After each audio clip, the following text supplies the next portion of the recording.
Hi, Rahul മാങ്കൂട്ടത്തിന് വേണ്ടിയിട്ട് കുറേ പെണ്ണുങ്ങൾ എക്സ്പ്ലെയിൻ ചെയ്യുന്നുണ്ട്, കുറേ പെണ്ണുങ്ങൾ ഭയങ്കര സപ്പോർട്ട് പറയുന്നുണ്ട്, സോഷ്യൽ മീഡിയ കിടന്ന് അറുമതിക്കുന്നുണ്ട്. ഞാൻ പൊന്നമ്മ ബാബുവിൻ്റെ ഒരു ഇൻ്റർവ്യൂ എടുത്തുകൊണ്ടാണ് ഇന്ന് വന്നിരിക്കുന്നത്. അവർ പറഞ്ഞൊരു സ്റ്റേറ്റ്മെൻറ്റിനെ ബേസ് ചെയ്തിട്ട് എനിക്കറിയില്ല രാഹുൽ മാങ്കൂട്ടത്തിനെ അവർ സപ്പോർട്ട് ചെയ്തെന്ന് അറിയത്തില്ല, പുരുഷന്മാരെ സപ്പോർട്ട് ചെയ്യുന്നതാണ്. പുരുഷ സപ്പോർട്ടറായ പ്രിയങ്കയെ പറ്റി ഒന്നും പറയുന്നില്ല. ആദ്യമൊക്കെ ഞാൻ ആലോചിച്ച സ്ത്രീയുടെ കാര്യമൊന്നും പറയാമെന്ന്, പക്ഷേ യാതൊരു ക്രെഡിബിലിറ്റി ഇല്ലാത്തൊരു ലേഡിയാണ് അവർ സ്ത്രീകളെ പ്രതിനിധീകരിക്കേണ്ട ആവശ്യമില്ല. ഒരു സ്ത്രീകളുടെ ഒരു പ്രതിനിധിയുമല്ല, അവരൊരു ഫ്രോഡ് ലേഡിയാണ്. കാരണം ഒരു 20 വർഷങ്ങൾക്ക് മുമ്പ് കാവേരി എന്ന പെൺകുട്ടിയുടെ അതായത് വസ്ത്രമില്ലാത്ത ചിത്രമുണ്ടെന്ന് പറഞ്ഞ് ബ്ലാക്ക് മെയിൽ നടത്തി അവരിൽ നിന്ന് പൈസ തട്ടാൻ ഒരു പ്ലാൻ ഇടുകയും ആ പ്ലാനിൽ പോലീസ് പിടിക്കുകയും ചെയ്തൊരു സ്ത്രീയാണ്.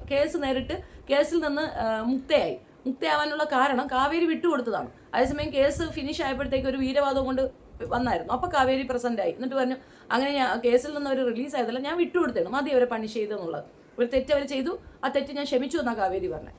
അത്തരത്തിലൊരു ക്രിമിനൽ ബാക്ക്ഗ്രൗണ്ട് ഉള്ള ഒരു സ്ത്രീകളെ പ്രതിനിധീകരിക്കുന്നു എന്ന് മണ്ടന്മാർ വിചാരിക്കുന്നുണ്ടെങ്കിൽ അതിനകത്ത് എനിക്കൊന്നും പറയാനില്ല. പ്രിയങ്ക അങ്ങനെയാണ്. പക്ഷെ പൊന്നമ്മ ബാബുവിനെ പോലുള്ളവരൊക്കെ ഈ സ്റ്റേറ്റ്മെന്റ് പറഞ്ഞപ്പോൾ സങ്കടം തോന്നി. അതുകൊണ്ടാണ് ഈ വീഡിയോ ചെയ്യുന്നത്. കേൾക്കാം. പെണ്ണുങ്ങൾക്ക് ഇപ്പൊ നിയമം പെണ്ണുങ്ങളുടെ കൂടെ ഉണ്ടെന്ന് വിചാരിച്ചിട്ട് പെണ്ണുങ്ങൾ നിയമം ഞങ്ങളുടെ കൂടെയാണ്, ഓരോരുത്തരുടെ ദേഷ്യവും വൈരാഗ്യം ഉണ്ടെന്നാൽ തീർത്ത് തരാം എന്ന് കാണിച്ചു തരാം എന്ന് പറഞ്ഞിട്ട് ഇറങ്ങിയിട്ട് ഈ പ്രവർത്തിക്കുന്ന കാണുമ്പോൾ നമുക്ക് സങ്കടം തോന്നുന്നു. കാരണം അവർ ആ ബലം വെച്ചിട്ടാണ് സമൂഹ മാധ്യമങ്ങളിൽ കുറച്ച്. കാരണം ഞാൻ ചോദിക്കട്ടെ, രണ്ടുപേരും നമ്മൾ ഇഷ്ടപ്പെടുന്നതല്ലേ, രണ്ടുപേരും നമ്മൾ ഇഷ്ടപ്പെട്ടിട്ട് ചെയ്തിട്ട് അവസാനം എവിടെയോ പിണങ്ങി മാറുമ്പം പുരുഷൻ തെറ്റുകാരനായി. സ്ത്രീ അപ്പോൾ അവിടെ നിയമം സ്ത്രീക്ക് നേരെ നിൽക്കുന്നതുകൊണ്ട് സ്ത്രീയുടെ കൂടെയാണ് നിയമം നിൽക്കുന്നത്. ഈ പുരുഷൻ ആരായി? ഒന്നാമത്തെ കാര്യം, ഈ പറയുന്ന സിനി ആർട്ടിസ്റ്റിന്റെ തലയിൽ അല്ലെങ്കിൽ മണ്ടയിൽ മസാല വളരെ കുറവാണ്. അതേസമയം പാർവതി തിരുവത്ത് പോലെയുള്ള അത്യാവശ്യം ഗ്രാഹ്യവും ബോധമൊക്കെ ഉള്ള പെൺകുട്ടികൾ അതിനകത്തുണ്ട്. അവരെ ഒറ്റപ്പെടുത്തുകയും ആക്രമിക്കപ്പെടുകയും അവർക്ക് മൈക്ക് കൊടുക്കാതിരിക്കുകയൊക്കെ ചെയ്യുന്ന ഒരു രീതിയുണ്ട്. കാര്യപ്രസക്തമായ കാര്യങ്ങൾ പറയാൻ ബോധനിലവാരമുള്ള പെൺകുട്ടികളിൽ മുൻപോട്ട് വരുന്നത്. എന്തായാലും ഇവർ പറഞ്ഞ സ്ഥിതിക്ക് രാഹുൽ മാങ്കൂട്ടത്തിനെ ബേസ് ചെയ്താൽ പറഞ്ഞത്. ഇവർ പറയുന്നത് എന്തെന്ന് പറഞ്ഞാൽ രണ്ടുപേരും ഒന്നിച്ച് വളരെ സന്തോഷപൂർവ്വമായി ഇരുന്നു, പിന്നീട് പരാതി കൊടുത്തു, തെറ്റുമ്പോൾ പരാതി കൊടുത്തു. മിക്ക ഡിവോഴ്സ് കേസും അങ്ങനെ അല്ലയോ, വിവാഹമോചനം മുഴുക്ക അങ്ങനെയല്ലേ? അവരൊന്നിച്ച് സന്തോഷത്തിന്റെ ഒരു പരിണിത ഫലമാണല്ലോ കയ്യിരിക്കുന്ന കുഞ്ഞുവാവകൾ. പിന്നെ ഈ കുഞ്ഞുവാവകൾക്ക് വേണ്ടിയിട്ട് അടികൂടുന്നു, സ്ത്രീധനത്തിന് വേണ്ടിയിട്ട് അടികൂടുന്നു. ഇതൊക്കെ എന്ത് അടിസ്ഥാനത്തിൽ വരും? സ്ത്രീപക്ഷവാദമൊന്നുമല്ല, ഒരു കോമൺ ആയിട്ടുള്ളൊരു കാര്യം പറയാം. സ്ത്രീ എങ്ങനെ പരിഗണിക്കപ്പെടണം എന്നുള്ളതിൻ്റെ ഒരു എക്സ്പ്ലനേഷൻ തരാം. വിവാഹം കഴിക്കണമെന്ന് ഏതെങ്കിലും ഇപ്പോഴും വിവാഹം കഴിച്ച അല്ലെങ്കിൽ ഇതിന് മുൻപ് വിവാഹം കഴിച്ച ഏതെങ്കിലും ഒരു സ്ത്രീയെ കൊണ്ട് അവരുടെ പൂർണ്ണ സമ്മതത്തോടെ എനിക്ക് വിവാഹം വേണമെന്ന് പറഞ്ഞ് ഒരു വിവാഹം നടന്നതായിട്ട് നിങ്ങൾക്ക് കാണിച്ചു തരാൻ പറ്റുമോ? പെണ്ണുങ്ങൾക്ക് എന്ത് സ്വാതന്ത്ര്യമോ അതിനകത്ത്? ഇത്ര വയസ്സാകുമ്പോൾ അങ്ങോട്ട് നിശ്ചയിക്കുകയാണ്. ജനിച്ച ഉടനെ പറയുന്നത് എന്നെ കെട്ടിച്ചു കൊടുക്കേണ്ടതാണ്, അടുത്ത വീട്ടിൽ പോയി ജീവിക്കേണ്ടതാണ്, ഇങ്ങനെ അങ്ങോട്ട് ചെയ്യണം, ക്ലീൻ ചെയ്യണം, അത് ചെയ്യണം, ഇത് ചെയ്യണം. വീട്ടിലൊരു ഗസ്റ്റ് വരുന്നു, ആണും പെണ്ണും വന്നു വയ്ക്കുക. അവരവിടെ ഇരുന്നാൽ, ഹാളിൽ ഇരുന്നാൽ ആ പെണ്ണ് കിച്ചണിലേക്ക് വന്നില്ലെങ്കിൽ കുറ്റം പറയുന്ന ആളുകളുണ്ടാവും. അതിപ്പോൾ ആണ് വരണം നിർബന്ധമില്ല. ഈ രീതിയിൽ വ്യത്യാസപ്പെടുത്തി രണ്ടാം തരമായി നോക്കി നടക്കുന്ന ഒരു രീതി പെണ്ണുങ്ങൾക്കുണ്ട്. അപ്പോൾ കുലസ്ത്രീകളായ കുറേ പേര് പറയും അങ്ങനെയല്ല, ആ പെണ്ണുങ്ങൾ അങ്ങനെയാണ്, പെണ്ണുങ്ങൾ ആണുങ്ങളുടെ പിന്നിൽ നടക്കണം എന്നൊക്കെ പറയുന്നുണ്ട്. ഇല്ലേ, നിങ്ങളെ ജനിപ്പിച്ചപ്പോഴത്തേക്ക് ദൈവം പറഞ്ഞായിരുന്ന ആണുങ്ങൾ പെണ്ണുങ്ങളുടെ ബാക്കി അടക്കണം, അല്ല പെണ്ണുങ്ങൾ പിറകെ അടക്കണം എന്ന് പറഞ്ഞിട്ടുണ്ടായിരുന്ന? ഇല്ലല്ലോ. എല്ലാം ഈക്വലാണ്. ഭരണഘടന പറയുന്നത് ഈക്വലിസം, മതപരമായ ചിന്തയിലും ഈക്വലാണ്. എല്ലായിടത്തും ദൈവത്തിന് മുമ്പിൽ എല്ലാവരും സമന്മാരാണ്, വ്യത്യാസങ്ങളൊന്നുമില്ലേ? പിന്നെ എവിടെയാണ് നിങ്ങൾ ഈ അസമത്വം കണ്ടുപിടിച്ചത്? എങ്ങനെയാണ് നിങ്ങൾക്ക് ഇങ്ങനെ അടിച്ചു താഴ്ത്തണമെന്ന്, അടിമയാക്കണമെന്ന് തോന്നിയത്? സ്ത്രീ കുറച്ച് സ്വാതന്ത്ര്യം സംസാരിക്കുമ്പോൾ അല്ലെങ്കിൽ സ്വാതന്ത്ര്യം വേണമെന്ന് പറയുമ്പോൾ ആണുങ്ങൾ എന്തിനാ പേടിക്കുന്നേ? ഇവളുമാരിപ്പോൾ നമ്മളെ തലയിൽ കയറി നിരങ്ങുമെന്ന് ചോദിക്കുന്നത് എന്തിനാ? നിങ്ങൾക്ക് കയറി നിരങ്ങാമോ? നമ്മളെല്ലാം പറയുമ്പോഴാണോ വേദന വരുന്നത്? സ്ത്രീകൾക്ക് പ്രിവിലേജ് ഉണ്ട്, ഇല്ല എന്ന് പറയുന്നില്ല. പക്ഷേ അത് എന്തുകൊണ്ടാണ് അങ്ങനെ കൊടുക്കേണ്ടി വരുന്നതെന്ന് പറഞ്ഞുതരാം. അതിന് മനസ്സിലാക്കാൻ വേണ്ടി കുറച്ചുകൂടെ വിശദമായിട്ട് പറഞ്ഞുതരാം. നമ്മൾ ഈ റേപ്പ് റേഷ്യോ എടുക്കുക, ഇന്ത്യയിലുള്ളത് എടുത്താൽ അത് വേറെങ്ങും പോട്ടെ, കേരളത്തിലുള്ളത് എടുത്താൽ മതി. എത്ര ആണുങ്ങൾ പെണ്ണുങ്ങളാൽ പീഡിപ്പിക്കപ്പെടുന്നു, എത്ര പെണ്ണുങ്ങൾ റേപ്പ് ചെയ്യപ്പെടുന്നു?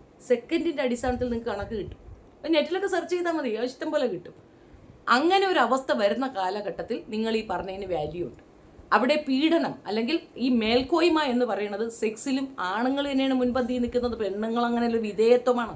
എത്ര പെണ്ണുങ്ങളാണ് ഭാര്യ ഭർത്തൃ ബന്ധം എടുത്താലും മതി, എത്ര പെണ്ണുങ്ങളാണ് അവരവരുടെ ആഗ്രഹത്തിന് അങ്ങോട്ട് തള്ളി കയറുന്നത്? എത്ര പേർക്ക് അങ്ങനെ ചെയ്യാൻ കഴിയുന്നുണ്ട്? അത്രത്തോളം ഫ്രണ്ട് ആണെങ്കിൽ മാത്രമാണ് അങ്ങനെ ഒരു ചോദ്യം പോലും ചോദിക്കുക. ഇഫ് അവൻ റെഡി അല്ലെങ്കിൽ നടക്കുകയില്ല. അതേസമയം തിരിച്ചങ്ങനെയല്ല, അവൾ റെഡി ആയാലും കുഴപ്പമില്ല, റെഡി അല്ലെങ്കിലും കുഴപ്പമില്ല. ദാറ്റ് ഈസ് കോൾഡ് വിധേയത്വം മാൻ. അങ്ങനെ ഒരു ആൺമേൽക്കോയ്മയുള്ള ഒരു സമൂഹത്തിൽ സ്ത്രീകൾക്ക് പ്രിവിലേജ് വേണം, നിർബന്ധമാണത്, സംവരണം വേണം. ഇന്നും രാഹുൽ ഗാന്ധി പ്രസംഗിച്ച ഒരു കാര്യമുണ്ട്. നമ്മളുടെ ഭരണഘടന അനുശാസിക്കുന്ന 50% ആ പെണ്ണുങ്ങൾക്ക് കൊടുക്കണമെന്ന് അനുശാസിക്കുന്ന 50% ഞാൻ കാണുന്നുണ്ട്. പക്ഷേ സ്റ്റേജിൽ ഒരു സീറ്റിൽ പോലും ഒരു പെണ്ണിനെ കണ്ടിട്ടില്ല എന്ന് കോൺഗ്രസിനെ പറ്റി രാഹുൽ പറഞ്ഞിട്ടുണ്ട്. അങ്ങനെ നോക്കുകയാണെങ്കിൽ 100 കാര്യങ്ങൾ നമുക്ക് എടുത്തു വെച്ച് പറയാൻ പറ്റും. സ്ത്രീകൾ 2 പേർ തമ്മിൽ ഉഭയകക്ഷി സമ്മതപ്രകാരം ബന്ധപ്പെട്ടു, ആയിക്കോട്ടെ. പിന്നെ ആണ് ബാക്ക് അടിക്കുമ്പോൾ ഏതെങ്കിലും ഒരാൾ ആൺ പടക്കം എന്ന് പറയുമോ, ആൺ വേശ്യ എന്ന് പറയുമോ, ആണിനെ ആ രീതിയിൽ ഡിഗ്രേഡ് ചെയ്യുമോ? ഒരാണിന് 5 പെണ്ണുങ്ങളായിട്ട് ബന്ധമുണ്ടെന്ന് വെക്കുക, എടാ കള്ള കൃഷ്ണ, ഇതല്ലേ ചോദിക്കുന്ന. ഒരു പെണ്ണിന് 5 ആണുങ്ങളായിട്ട് ബന്ധമുണ്ടെന്ന് വെക്കുക, കള്ളി കൃഷ്ണത്തീ എന്നാണോ പറയാ? പക്കാ പടക്കവള്, പഞ്ചായത്ത് കക്കൂസ്, ഇതല്ലേ പറയാ? വ്യത്യാസം മനസ്സിലായില്ലേ? ആ വ്യത്യാസം ഉണ്ട്. പരസ്പര സമ്മതത്തോടു കൂടിയാണ് ബന്ധപ്പെട്ടതെന്ന് പറയുന്നു. എല്ലാ ആണുങ്ങളും ഇതൊക്കെ തന്നെയാണ് പറയുന്നത്. അവൾ സമ്മതമല്ല എന്ന് അവൾ പറഞ്ഞാൽ മതി, അവളുടെ വാക്കിനാണ് വാല്യൂ. അതൊരു പെണ്ണ് പറയുമ്പോൾ ഉണ്ടാകുന്ന വേദനയുണ്ടല്ലോ. പ്രത്യേകിച്ച് പൊന്നമ്മ ബാബുവിനെ പോലുള്ള ഈ ഒരു വീട്ടമ്മയൊക്കെ, നിങ്ങൾക്ക് മകളില്ലേ, പെമ്മക്കളില്ലേ, അവർക്ക് ഇങ്ങനെ ഒരു അനുഭവം നിങ്ങൾ മിണ്ടാതിരിക്കുമോ? ഈ പെൺകുട്ടിയുടെ മുഖം റിവീലായി എന്ന് വെക്കുക, അല്ലെങ്കിൽ പബ്ലിക്കിൽ അവളെ പറ്റി അറിഞ്ഞു എന്ന് വെക്കുക. അവൾക്ക് ഭർത്താവ് ഉണ്ടായിരുന്നു, അയാളെ ഉപേക്ഷിച്ചിട്ടാണ് ഇവൻ്റെ കൂടെ വന്നിട്ടുള്ളത്, ഇവനും ഇങ്ങനെ ചെയ്തു, 2ാം തരായ 3ാം തരായ.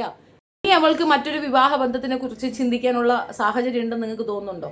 ഉണ്ടെങ്കിൽ തന്നെ അവളുടെ ആ ലെവൽ എന്തായിരിക്കും? ആളുകൾ ഏത് കണ്ണിലായിരിക്കും അവളെ കാണുക? ഇപ്പൊ തന്നെ അവളെ ഏറ്റവും വേദനിപ്പിക്കുന്ന രീതിയിൽ അവളുടെ വോയിസ് ഒക്കെ പുറത്തു വന്നിട്ടുണ്ട്. അവൾക്ക് ഇഷ്ടമില്ല അത് അബോട്ട് ചെയ്യാൻ, പക്ഷെ അവൾക്ക് വോയിസ് ഇല്ല. കാരണം അവൻ നല്ല അധികാര ഇതിനകത്തിരിക്കുന്നവനാണ്. അവനെ കൊണ്ട് എന്ത് രീതിയിൽ മാനിപ്പുലേറ്റ് ചെയ്യാൻ പറ്റും, ഏത് രീതിയിൽ അവളെ ആക്രമിക്കാൻ പറ്റും? ഈ പറയുന്ന പൊന്നമ്മ ബാബുവിന് ആ പെണ്ണിന് പ്രൊട്ടക്ഷൻ കൊടുക്കാൻ പറ്റുമോ? നമ്മുടെ നടികളിൽ തന്നെ ഒരു അതിജീവിത വന്നു. നിങ്ങളെല്ലാവരും കൂടെ അവളെ ഒറ്റപ്പെടുത്തിയത് നമ്മൾ കണ്ടതാണ്. ആ പെൺകുട്ടി നേരിട്ട ആ ബുദ്ധിമുട്ട് പൊന്നമ്മ ബാബുവിന് നേരിട്ട പൊന്നമ്മ ബാബു സന്തോഷത്തോടു കൂടി സ്വീകരിക്കുമായിരിക്കും. പക്ഷെ അങ്ങനെ അല്ലാത്ത പെണ്ണുങ്ങളുണ്ടത്രേ, അവരതിനെ എതിർക്കും.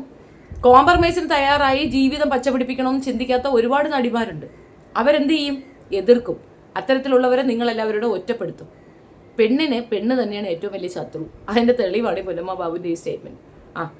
ഈ പറഞ്ഞ കാര്യത്തിൽ ഇവർ പറഞ്ഞത് റോങ് ആണെന്ന് ഇതിൽ കൂടുതൽ വ്യക്തതയോടെ എനിക്ക് പറയാനാകത്തില്ല. സ്ത്രീ ശാക്തീകരണവും സ്ത്രീകൾക്ക് സംവരണവും ഒക്കെ ഏർപ്പെടുത്തേണ്ട അവസ്ഥ വരുന്നത് അവർക്ക് നാവില്ലാത്തത് കൊണ്ടാണ്. നമ്മൾ അവർക്ക് വേണ്ടി സംസാരിക്കുന്നത് എപ്പോഴാണ്? അവരുടെ നാവായി നമുക്ക് നിൽക്കേണ്ടി വരുന്നത് എപ്പോഴാണ്? അവരുടെ നാവ് പ്രോപ്പറായിട്ട് വർക്ക് ചെയ്യാത്തടത്താണ്. അവർക്ക് സംസാരിക്കാറിയെങ്കിൽ നമുക്ക് അവർക്ക് വേണ്ടി സംസാരിക്കേണ്ട ആവശ്യമില്ല. അതുതന്നെയാണ് പ്രശ്നം. നമ്മൾ എപ്പോഴും ചിന്തിക്കേണ്ട ഒരു കാര്യം, സ്ത്രീകൾ മുൻപോട്ട് വന്ന് ഇത്തരത്തിലൊരു അലിഗേഷൻ വെക്കണമെന്നുണ്ടെങ്കിൽ അതിനകത്ത് കഴമ്പുണ്ടാകും. കഴമ്പില്ലാതെ ഒരു അലിഗേഷൻ വെച്ചാൽ പോലീസ് അത് എടുക്കത്തില്ല. എന്ത് തരം വാസ്തയാണെന്ന് പറഞ്ഞാൽ അത് എടുത്താൽ കോടതിയിൽ പ്രസന്റ് ചെയ്യുമ്പോൾ പോലീസുകാർക്ക് കുറ്റം വരും. ഒരു ഫാൾസ് ഇൻഫർമേഷനാണ് കോടതി കൊണ്ട് കൊടുക്കുന്നതെങ്കിൽ പോലീസുകാർ അവിടെ നിർത്തിപ്പൊരിക്കും ജഡ്ജി. അത് മനസ്സിലാക്കുക. അപ്പോൾ കൃത്യമായ തെളിവിൻ്റെ അടിസ്ഥാനത്തിൽ തന്നെയാണ് കേസ് എടുത്തിട്ടുള്ളത്. നിങ്ങൾ ഒരു കേസുമായി പോലീസ് സ്റ്റേഷനിൽ പോയി നോക്കും, അപ്പം നിങ്ങൾക്ക് മനസ്സിലാവും. അവർ പ്രതിഭാഗത്ത് നിൽക്കുന്ന ആളെയും വിളിച്ച് ചോദിക്കും, എന്താണ് അവസ്ഥ, സത്യാവസ്ഥ എന്താണ്. ഒരു മൈന്യൂട്ട് മിസ്റ്റേക്ക് കണ്ടു കഴിഞ്ഞാൽ അവരിതെടുത്ത് കളയും. അത്രത്തോളം ക്രോസ് ചെക്ക് ചെയ്ത ശേഷമാണ് അവരത് സ്വീകരിക്കുന്നത്. ഇപ്പം എത്ര പേരായി രാഹുൽ മാങ്കൂട്ടത്തിനെതിരെ വന്നത്? ഈ രാഹുൽ ഈശ്വർ പറയുന്നത് പോലെ എന്തെങ്കിലും ഒന്നുണ്ടോ? ഇനി രാഹുൽ ഈശ്വറിന്റെ വിഷയത്തിലേക്ക് വരാം. അയാൾ ചെയ്തത് ശരിയാണോ? അയാൾ ഏത് നേരം നോക്കിയാലും ഈ പീഡനങ്ങൾക്കെല്ലാം അനുകൂലം പറയുന്ന ഒരു വ്യക്തിയാണ്. എന്തിനാണ് ഇയാൾ ഇങ്ങനെ അനുകൂലം പറയണത് എനിക്ക് മനസ്സിലായിട്ടില്ല. ഇതിനെ അനുകൂലിച്ചുകൊണ്ട് അയാളുടെ ഭാര്യയും വന്ന് നിൽക്കുന്നു. എന്തടിസ്ഥാനമാണെന്ന് എനിക്ക് പിടിയിട്ടിട്ടില്ല. പൊന്നമ്മ ബാബുവിനെ പോലുള്ള ഒത്തിരി പേര് മൈക്ക് കിട്ടി എന്ന് പറഞ്ഞുകൊണ്ട് സ്ത്രീകളെ അവഹേളിക്കുന്ന ഒരു രീതിയുണ്ട്. ഒരു പെണ്ണിനും തൊഴിലെടുത്ത് ജീവിക്കേണ്ട അവസ്ഥ ഇവിടെ ഉണ്ടാക്കി കൊടുത്തിട്ടില്ല. ഒരു പെണ്ണ് ഒറ്റപ്പെട്ടു പോയാൽ അവളോട് ആദ്യം വസ്ത്രം ഊരാനാണ് ആണുങ്ങൾ പറയുന്നത്. തിരിച്ച് ഒരു ആൺ ഒറ്റപ്പെട്ടു പോയാൽ വാടാ നിന്റെ വസ്ത്രം ഊരിടാന്ന് നിങ്ങൾ പറയാറുണ്ടോ? തൂമ്പ എടുത്ത് കൈ കൊടുക്കും, കിളക്കിന്ന് പറയും, അതിനുള്ള പേയ്മെന്റ് കൊടുക്കും, അവനൊരു തൊഴിൽ കൊടുക്കും. പെണ്ണിന് കൊടുക്കുന്ന തൊഴിൽ ഒറ്റ തൊഴിലേ ഉള്ളൂ, ലൈംഗിക തൊഴിൽ. വേറെ എന്തെങ്കിലും കൊടുക്കാൻ നിങ്ങൾ തയ്യാറാകാറുണ്ടോ? പെണ്ണുങ്ങൾ ചിലപ്പോൾ വീട്ടുജോലി എന്ന് വിളിക്കുമായിരിക്കും, ആണുങ്ങൾ വിളിക്കുന്ന ഒറ്റ തൊഴിലേ ഉള്ളൂ, മറ്റേ തൊഴിൽ. അങ്ങനെ ഒരു അവസ്ഥയിൽ നിന്ന് പെണ്ണുങ്ങൾക്ക് മോചനം കിട്ടുന്ന ദിവസം ഇവിടെ ഇതുപോലത്തെ സംവരണത്തിൻ്റെ ആവശ്യമില്ല. ഒരു പുരുഷാവകാശ കമ്മീഷനൊക്കെ വരണം. ഇപ്പോൾ അതിൻ്റെ ആവശ്യമില്ല. ആൺമേൽക്കോയ്മയുള്ള ഒരു സമൂഹത്തിൽ സ്ത്രീകൾ ഒറ്റപ്പെടുത്തപ്പെടുകയും ആക്രമിക്കപ്പെടുകയും ചെയ്യുന്ന രീതിയുണ്ട്. പൊന്നമ്മ മാവു കല്യാണം കഴിച്ച് ചെറുക്കൻ്റെ വീട്ടിലോട്ടല്ലേ പോയത്, അല്ലാതെ കെട്ടി ചെറുക്കൻ പൊന്നമ്മ മാവിൻ്റെ വീട്ടിലോട്ടല്ലല്ലോ വന്നത്. ആ ഒരു അവസ്ഥ, ആ ഒരു ചട്ടം മാറ്റട്ടെ. അപ്പം ആലോചിക്കാം. സ്വന്തം കുടുംബം, അസ്തിത്വം, അച്ഛൻ, അമ്മ, സഹോദരങ്ങൾ, വീട്ടിലുള്ള ആ ഒരു കംഫർട്ട് സോൺ, ഇതൊക്കെ വിട്ട് പെണ്ണ് ചെന്ന് കയറുന്നത് മറ്റൊരിടത്തേക്കാണ്. സ്ട്രേഞ്ചേഴ്സ് ചുറ്റും കിടപ്പറ പങ്കിടുന്ന ഒരുത്തനുണ്ട്. അതിൻ്റെ ഒരു ഇൻറ്റിമസി മാത്രമാണ് അവനിക്കുള്ളത്. അവൻ തിരിഞ്ഞു നിൽക്കുകയാണെങ്കിൽ മൊത്തത്തിൽ ഒറ്റപ്പെടുന്ന ഒരു പെൺകുട്ടി. കുഞ്ഞുങ്ങളുണ്ടായാലും അങ്ങനെ തന്നെ, തൊടുന്നതും പിടിച്ചതും ഒക്കെ കുറ്റം. ഒരു പാത്രം കയ്യിൽ നിന്ന് വീണു പോയാൽ പോലും കുറ്റം. എൻ്റെ തന്തയുടെ വകയിലെന്ന് എടുത്താക്കിലേ പറയും. ഒരു അമ്മായിയമ്മമാരും എത്ര പെർഫെക്ഷൻ കാണിച്ചാലും അവരുടെ ഉള്ളിൽ ആ ഒരു ഡിസ്റ്റൻസ് അവിടെ ഉണ്ടാകും. അത്രത്തോളം സ്നേഹിക്കുന്ന ഒരു പെൺകുട്ടി ഉണ്ടെങ്കിൽ, ഒരു അമ്മായിയമ്മ ഉണ്ടെങ്കിൽ അവർക്ക് അതിൻ്റെ എന്തെങ്കിലും ഒരു അഡ്വാൻറ്റേജ് ആ പെണ്ണിൽ നിന്നുണ്ടാകും, അല്ലെങ്കിൽ ചെയ്യത്തില്ല. അതേസമയം മക്കളോട് അവർക്ക് അങ്ങനെ ആയിരിക്കത്തില്ല. എല്ലാ അമ്മമാരും മക്കളോട് മറ്റൊരു കൺസേൺ ആയിരിക്കും. അതുകൊണ്ടാണ് നാത്തൂമാർ വീട്ടിൽ വരുമ്പോൾ അവർക്കൊരു പ്രിവിലേജും, വീട്ടിൽ നമ്മൾ പൊന്നുകൊണ്ട് പുളിശ്ശേരി വെച്ചാലും അമ്മായി അമ്മയ്ക്ക് നമ്മളോടൊരു അയിത്തവും വരുന്നത്. ഒരുപാട് പേര് അനുഭവിക്കുന്ന കാര്യമാണ്, തുറന്നു പറയാൻ ആരും തയ്യാറാകത്തില്ല.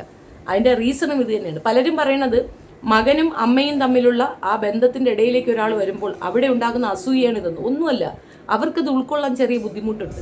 മകൻ തന്നിൽ നിന്ന് അകന്നു പോകുന്നു എന്നുള്ള വിഷമമാണ് മിക്ക അമ്മമാരെ കൊണ്ട് മരുമക്കളവരുമാരി പറയിക്കാനുള്ള അവസരം ഉണ്ടാക്കുന്നത്. ഈ വിഷയത്തിൽ മുഴുക്ക രാഹുൽ മാങ്കൂട്ടൻ തന്നെയാണ് തെറ്റുകാരൻ. ഒരു പെണ്ണോ രണ്ട് പെണ്ണോ പരാതിയല്ല പറഞ്ഞത്. എത്ര പേര് പരാതി പറഞ്ഞു? അയാൾ ഉഭയകക്ഷി സമ്മതപ്രകാരം, ഇവന് വേടൻ ഞാൻ സപ്പോർട്ട് പറഞ്ഞിട്ടുണ്ട് ഉഭയകക്ഷി സമ്മതപ്രകാരം എന്നുള്ളത്. ഞാൻ ഇപ്പോഴും അതിനകത്ത് എഗ്രി ചെയ്യുന്നു. കാരണം അവന് പ്രതലങ്ങളിൽ, ഐ മീൻസ് അവൻ്റെ അടുത്തേക്ക് വരുന്ന പെണ്ണുങ്ങൾക്ക് ലിമിറ്റേഷൻസ് ഉണ്ട്. അതേസമയം ജനപ്രതിനിധിയായ രാഹുൽ മാങ്കൂട്ടത്തിൻ്റെ അടുത്തേക്ക് പെൺകുട്ടികൾ നിർബാധം വരും. അവരെയൊക്കെ അവനിക്ക് മിസ്യൂസ് ചെയ്യാൻ പറ്റും. അത്തരത്തിലൊരു സ്ത്രീലമ്പടനെ ആ പൊസിഷനിൽ ഇരുത്തുന്നത് തെറ്റാണ്. ജയിച്ചവൻ മുഖ്യമന്ത്രി ആയാലത്തെ അവസ്ഥ ആലോചിച്ച് നോക്കിയാണ്. ഈ നാട്ടിലെ ഏതെങ്കിലും ഒരു പെണ്ണ് സുരക്ഷിതയാണോ? അല്ല. കാര്യങ്ങൾ അറിയില്ലെങ്കിൽ അറിയാത്ത കണക്കിരിക്കുക. ഇതുപോലെ മണ്ടത്തരം വിളിച്ചു പറയാതിരിക്കുക. പൊന്നമ്മ ബാബുവിനെ പോലുള്ളവരുടെ അടുത്ത് പോയിട്ട് സ്ത്രീ ശാക്തീകരണത്തിനെ പറ്റിയും സ്ത്രീകളുടെ അവസ്ഥയെ പറ്റിയും ചോദിക്കരുത്. ഞാൻ മറ്റൊരു ഭാഗം കാണുന്നില്ല എന്ന് പറയരുത്. ഇപ്പോൾ വീട്ടിലുള്ള ഗാർഹിക പീഡനം റിലേറ്റ് ചെയ്തിട്ട് നമ്മളൊരു വിവാഹ ബന്ധത്തിൽ ഏർപ്പെടുമ്പോൾ അമ്മായിയമ്മമാരായിരുന്നാലും വീട്ടിലുള്ള മറ്റുള്ളവരായിരുന്നാലും ചിന്തിക്കേണ്ട ഒരു കാര്യമുണ്ട്. കൊണ്ടുവരുന്ന പെൺകുട്ടിയുടെ മുഴുവൻ ഉത്തരവാദിത്വം നമുക്കാണ്. അവൾ നമ്മൾക്കൊപ്പം ഇരിക്കുമ്പോൾ തന്നെ വേറൊരുത്തിൻ്റെ കൂടെ പോയാൽ പോലും ആ ഉത്തരവാദിത്വം നമ്മൾ പറയേണ്ടി വരും. വിവാഹം കഴിഞ്ഞ് 7 വർഷത്തിനകം ആ കുട്ടിക്ക് എന്ത് സംഭവിച്ചാലും നമ്മൾ ജയിലിൽ പോകും. ഈ ബോധം എല്ലാവർക്കും ഉണ്ടാവണം. പക്ഷെ അങ്ങനെയല്ല. വിവാഹം കഴിക്കും, എത്ര രൂപ കിട്ടും, എന്തൊക്കെ പൊന്നു വരും, എന്തൊക്കെ ഉരുപ്പടികൾ വരും, വീട്ടിൽ ജോലിക്ക് ഒരാളായി, ഇതൊക്കെയാണ് നിങ്ങൾ കൺസെപ്റ്റ്. ഇതൊക്കെ മാറുന്ന ദിവസം ഈ പ്രശ്നങ്ങൾക്കെല്ലാം പരിഹാരമുണ്ടാകും. എന്തെങ്കിലും അങ്ങ് തള്ളി മറിക്കരുത്. ഉഭയകക്ഷി സമ്മതപ്രകാരം തന്നെയാണ് സെക്സ് നടന്നിട്ടുള്ളത്. പക്ഷെ ആ സെക്സ് മുൻപോട്ട് നീണ്ടു നിൽക്കണമെന്ന് ആ പെണ്ണ് ആഗ്രഹിക്കുന്നുണ്ട്. എന്ത് തർക്കമാണ്? അങ്ങനെ ഒരു പ്രോമിസ് കൊടുക്കാതെ അവൾ കിടക്കാൻ അവൾ പ്രോസ്റ്റിറ്റ്യൂട്ട് അല്ലല്ലോ. അങ്ങനെ അല്ലാത്തൊരു പെണ്ണിനെ അങ്ങനെ ഉപയോഗിച്ചിട്ട് നിഷ്കരണം വലിച്ചെറിയുക മാത്രമല്ല, അവളുടെ വയറ്റിൽ കുരുത്ത കുഞ്ഞിനെ പോലും ഖണ്ഡിച്ച് കളയാൻ പറഞ്ഞാൽ നിങ്ങൾക്കറിയത്തില്ലേ, ഗർഭചിത്രം എന്ന് പറയുന്നത് അത് ആര് ചെയ്താലും കുഴപ്പം, ആ പെണ്ണും കുറ്റവാളിയാണ് ആ ഒരു വിഷയത്തിൽ. പക്ഷേ അവൾ ചെയ്ത തെറ്റിനേക്കാൾ ഉപരി അവൾക്ക് ആ മെഡിസിൻ വാങ്ങിച്ചു കൊടുത്ത ഈ കാലനാണ് ഏറ്റവും വലിയ ദ്രോഹി. അത് മനസ്സിലാക്കാൻ കോമൺ സെൻസാണ് വേണ്ടത്. അതില്ലാത്തവരോട് നമ്മൾ എന്ത് പറഞ്ഞിട്ട് എന്ത് കാര്യം? നിങ്ങളുടെ അഭിപ്രായം കമൻറ്റിൽ രേഖപ്പെടുത്തുക. ഞാൻ ഈ വിഷയം വിടാൻ ഉദ്ദേശിക്കുന്നില്ല. തുടരും. Thank you.